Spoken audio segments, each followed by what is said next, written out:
Introduction and initial setup. It was a quiet Tuesday, one of those ordinary days when nothing extraordinary happens and life flows like it always does. Routine and predictable. I was in the living room, scrolling through the endless wave of bills on my laptop. Jason, my 10-year-old son, sat on the couch, trying to focus on his homework, while the hum of the coffee maker and the occasional tapping of the keyboard in the background filled the silence. The house felt warm, like it always did, with that almost too comfortable sense of normalcy. But nothing prepares you for the unexpected. I didn't know that in the next few hours, my entire world would come crashing down around me. It all started with a notification that popped up on my screen. Your balance has fallen below the minimum threshold. My heart skipped a beat. The college fund I had set up for Jason's future had been meticulously saved over 6 years. Laura, my wife, and I had always agreed that the money was untouchable, a promise to our son. It was our way of ensuring his future, no matter what happened. But that message made no sense. I logged not into the account, half expecting to find a glitch or some error. But instead, the truth hit me like a freight train. The account was empty. Not just low, empty. I stared at the screen, trying to make sense of what I was seeing. My mind raced through every possible explanation, but none fit. I called Laura's name, my voice trembling, but there was no answer. Panic gripped me. I tried again, louder this time, but it was still silent on the other end of the house. Where was she? Why wasn't she answering? Something about the situation felt wrong, and then the pieces began to fall into place. Laura had been acting differently for the past few weeks. Distant, avoiding questions, brushing me off with vague excuses. I had chalked it up to stress, to the daily grind of life. But now it all made sense. I had been blind. I reached for my phone and dialed her number. It went straight to voicemail. Again and again, I called, only to be met with the same silence. My heart was pounding in my chest. Something was very, very wrong. Jason wandered into the room, munching on an apple, oblivious to the storm brewing around us. "Where's Mom?" I asked, trying to keep my voice steady for his sake. "She said she had to go somewhere," Jason replied with a shrug. Taking another bite, the words stung. Somewhere. That was all he knew. My mind raced, and the truth finally clicked into place. Laura had disappeared. She'd taken the money, emptied the account, and walked out on us. She'd chosen herself over her family. And now I had no idea where she was or why she would betray us this way. Discovering the extent of the betrayal, the silence in the house was deafening. Jason didn't know the full scope of what had happened, and I didn't want him to, but I knew I had to act fast. I opened our joint credit card account, the last place I thought I'd find anything suspicious. But what I saw nearly knocked the breath out of me. There were transactions, lots of them. Flights, luxury hotels, fine dining, everything pointed to one thing. Laura was halfway across the country, living it up while our son's future was being destroyed. I stared at the screen, seething with anger, betrayal, and confusion. How could she do this? How could she take from our son, from the one person who had nothing to do with our problems? My mind raced with questions, each one more painful than the last. Jason came over, sensing something was wrong. But I couldn't bring myself to tell him. He just sat there, eating his apple, looking at me with innocent eyes that made the whole situation to feel even more tragic. I tried to call Laura again, but she didn't answer. It wasn't until later that night that I discovered her suitcase was gone. She had left. Just like that. And the truth hit me like a ton of bricks. She wasn't coming back. She had emptied the account, packed her bags, and walked out on me. On Jason. On everything we had built together. Anger surged through me. A force I couldn't control. Do say it. So the sank was a troll. But it wasn't just anger at Laura. It was anger at myself for missing the signs, for letting things get this far without noticing. Jason, ever the curious one, had been watching me from across the room. He didn't seem to grasp the weight of the situation, and maybe that was for the best. He had no idea what had just happened. But as I sat there, lost in my thoughts, I couldn't shake the feeling that something was off with him, too. He was acting different, more mature, more composed than a 10-year-old should be. He didn't seem shocked, didn't seem upset, just quietly observing. And that's when I began to notice the small things, the late-night trips to the garage, the quiet whispers on his phone, the strange look on his face when I asked him about it. At first, I dismissed it. He was just a kid, right? Maybe he was trying to make sense of all this, just like I was. But then I found something in the garage that made my blood run cold. It wasn't just toys or Legos scattered around. No, there were blueprints, codes, and detailed diagrams on the whiteboard. Jason was working on something I didn't understand. When I asked him about it, he brushed it off as a school project. But this wasn't a schoolwork. It was too sophisticated for that. The pieces were beginning to fit together. Jason knew more than he was letting on. He had been quietly handling the situation in ways I couldn't even begin to understand. And that was when I realized Jason was already trying to fix things in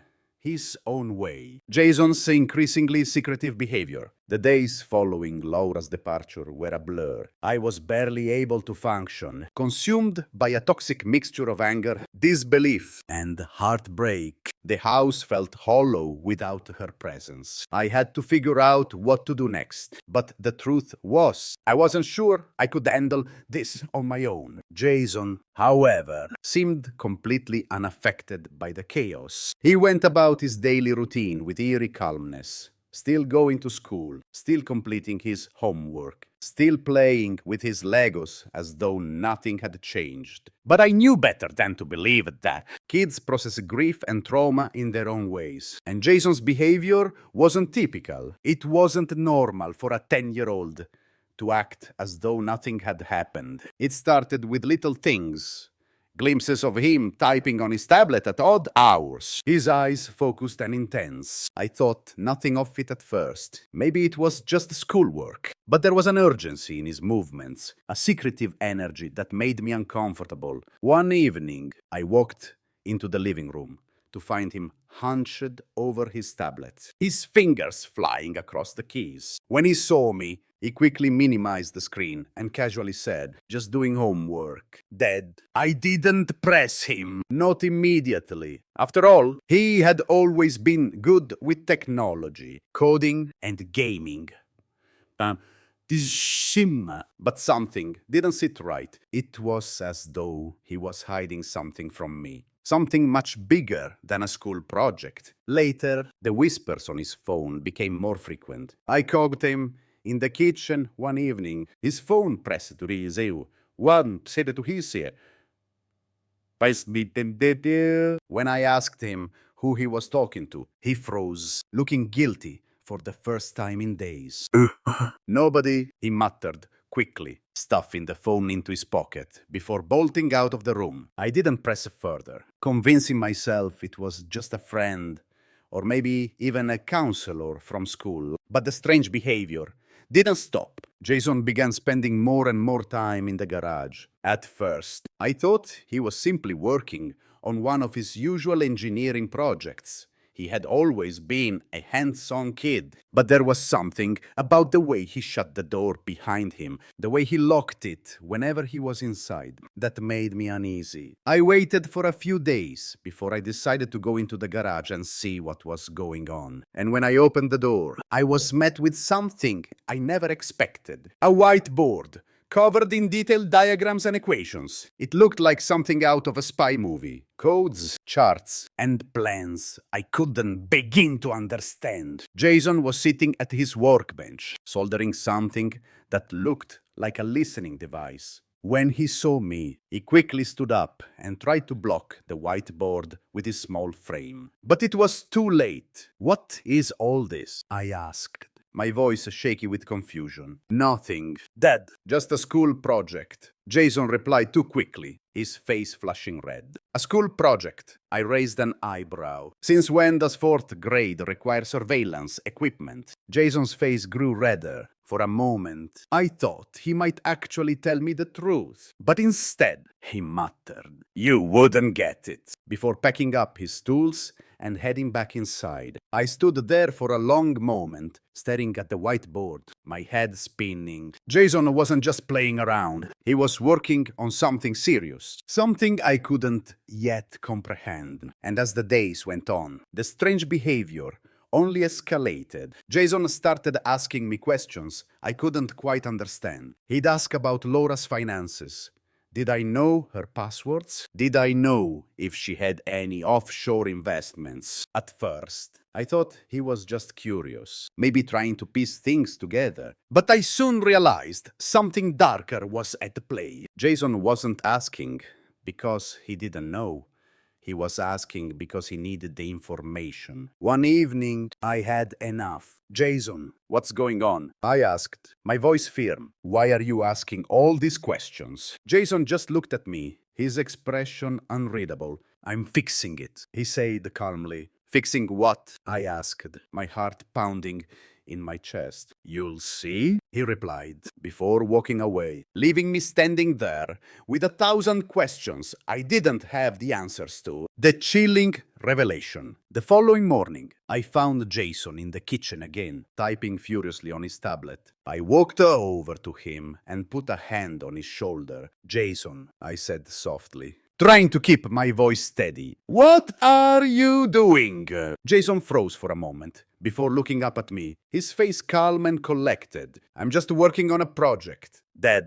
I tried to suppress the unease creeping up my spine. "What kind of project?" "Just a project," he repeated, but there was something in his voice. Something that told me this was no ordinary school assignment. I didn't push him any further. What could I do? My son, the child I thought I knew, was becoming someone else. A person I couldn't quite recognize. The tension in the house grew thicker as Jason's behavior became more secretive. He began locking his tablet, locking the garage door whenever he worked, and even covering up his whiteboard with a sheet. Whatever he was doing, it wasn't for school, and it certainly wasn't a hobby. I had no idea what he was planning, but I couldn't shake the feeling that Jason was taking things into his own hands in a way I couldn't control. It wasn't until Laura called again that things finally began to unravel. I was in the kitchen, staring at the broken window that still hadn't been fixed. When my phone rang, I froze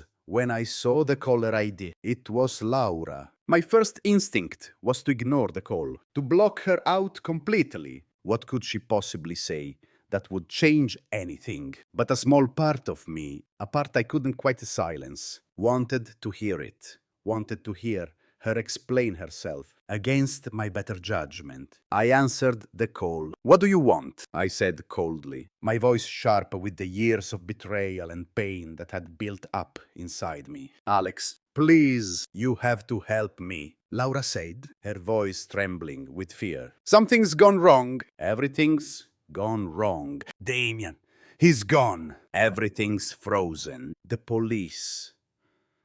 They're looking for me." Her words hit me like a punch to the stomach. She sounded desperate, but there was no sympathy in me. "Not anymore. I don't think I can help you," I said flatly. "You took everything from us. You chose Damien over our son." "Please, Alex, I didn't mean for any of this to happen. I thought Damien would take care of everything. But now I'm stuck. I have nothing." "Good," I replied bitterly. "You deserve this. You made your bed. Now you lie in it." There was a long silence on the other end. Then a soft, broken voice came through. "Alex, please, for Jason. He deserves to have his mother." My chest tightened For a moment, I almost wavered, almost felt a pang of guilt for what had happened. But I quickly shut it down. Laura had made her choice. And now she would have to live with it. Jason doesn't need you, I said coldly. He's had to grow up faster than any kid should have to. He's done more for this family than you ever have. I heard Laura's voice crack on the other end. She was sobbing now. But I didn't care. She had abandoned us. Now she would have to face the consequences. Jason's bold actions and growing power. I was still reeling from the call with Laura when I turned around and saw Jason standing in the doorway, watching me with that calm, unreadable expression on his face. The same look he'd been wearing ever since the day Laura had left. It was as if he knew something I didn't, something I couldn't understand. You didn't let her off the hook, did you? Jason asked, his voice steady and precise. No, I said slowly, my heart heavy. No, I didn't. Jason nodded, a small satisfied smile curling on his lips. Good. She doesn't deserve our help. I watched him for a moment, trying to find the words to express how unsettled I was by all of this. My son, who should have been broken and confused, had become a cold, calculating figure. And what worried me even more was how effortlessly he seemed to navigate this treacherous situation, like he was born for it. The house was eerily quiet after the call with Laura. The calm that followed Damien's arrest should have been a relief. But instead, it felt like the calm before a storm. Jason spent most of his time in the garage, working on his projects, as though everything was normal. But I knew better. I could feel the unease in my gut, and I couldn't shake the feeling that something far bigger was unfolding in front of me. It wasn't until the next morning that I got a glimpse of what Jason had been doing in secret. I walked into the living room, still half asleep, only to see Jason hunched over his tablet again, typing furiously. He didn't even look up when I walked in. Jason, I said softly, trying to keep my voice steady. What are you doing? He froze for a moment before looking up at me. Just working on something, he said, his voice calm and almost detached. I walked closer, my heart pounding. What's that? Jason didn't answer. Instead, he turned the tablet toward me, revealing a series of complex bank statements, transaction logs, and what looked like coding scripts. My heart skipped a beat as I realized what I was looking at. I fixed it, Jason said simply, as if explaining how to solve a math problem. What? I asked, my voice shaky. The money. Mom took it, but I put it back, he said, as though it were no big deal. My stomach dropped. I stared at him, struggling to comprehend what he was saying. What do you mean? You put it back? Jason turned the screen back toward himself and began to explain. It wasn't that hard. I just used the password Mom had saved on her phone to access the account. I transferred the money back where it belongs. He paused for a moment, then added, I also took care of some other things while I was at it. I was speechless. This wasn't just a simple matter of retrieving the money.